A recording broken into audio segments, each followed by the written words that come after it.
social media yisha abantu, irabamaze. Buri mukobwa w'uburanga uyu munsi basigaye bicuruza kuri social media. Ndabeshya se?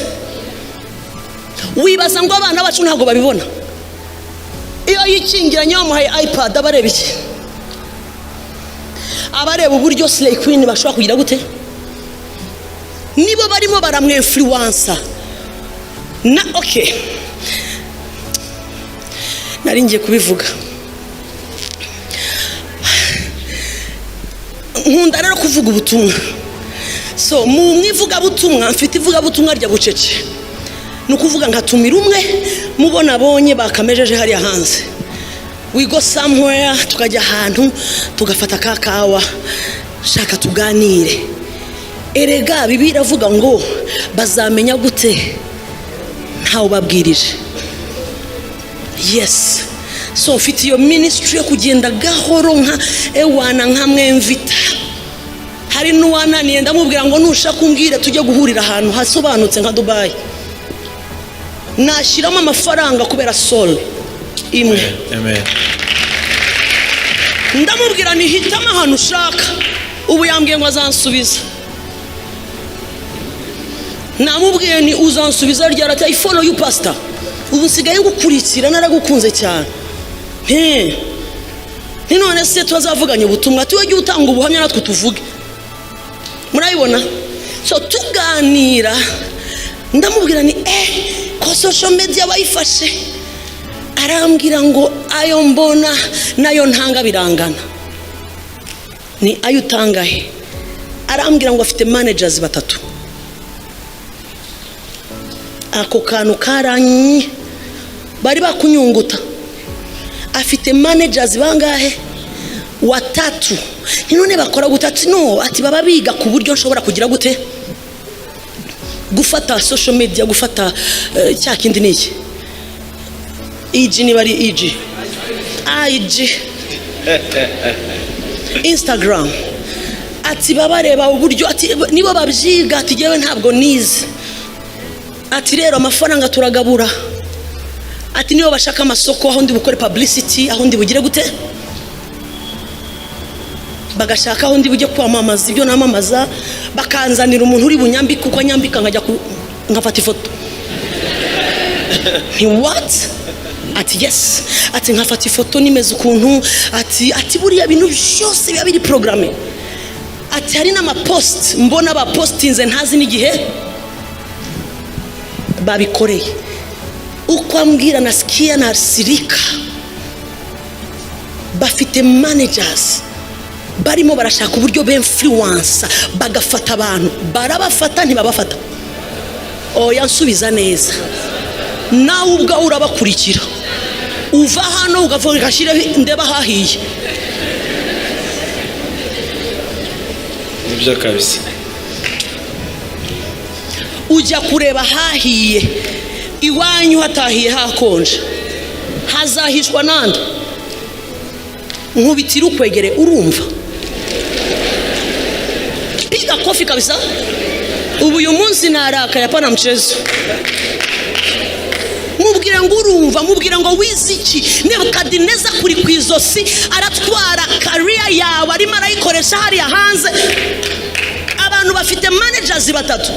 Bishop ufite managers bangahe?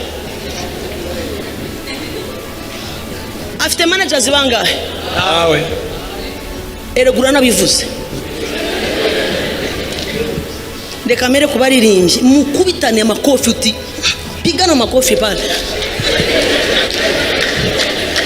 Nigute abura managers niba dusimbukishije ntitwahimbaje ntitwafashijwe.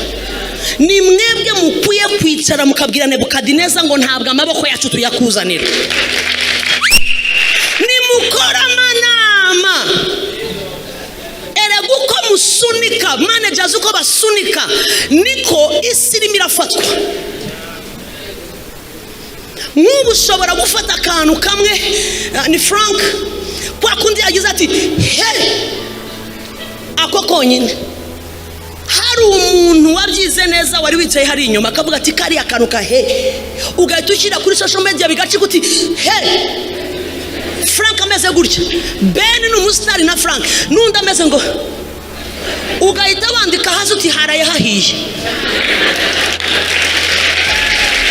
uti haraye hagurumanye hahiye tapira zuru. Umva icyo bakoresha. Yesu yaravuze ngo abo hanze ni abanyabwenge ku by'ubwami bwabo. Baragenda bagafata amatitre bakagukabiriza, bagashyiramo isupu, bagashyiramo agasenda. Wasoma titre ugahita ugira gute, ugahita ukanda. Mwebwe muri social media mwajya kudushyiraho ngo ni uko Uwiteka yamanutse. Iyo titre irafasha baraha.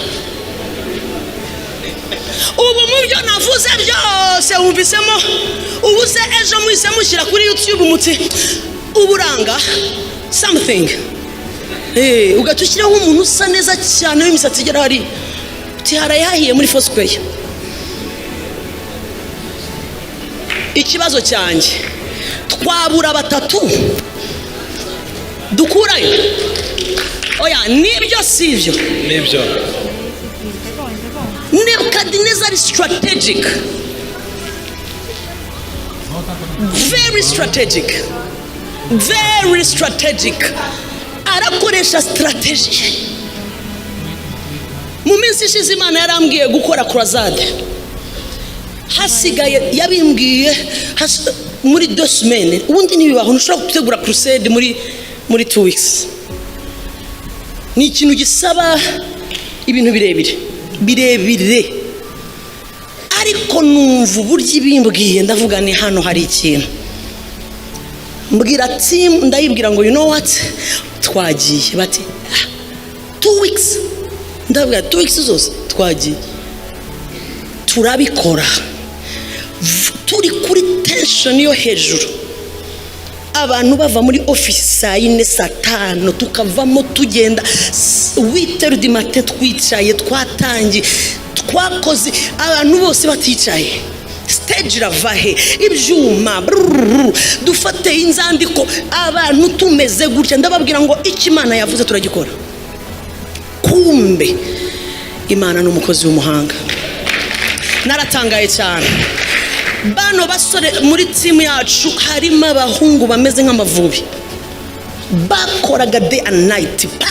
God bless them.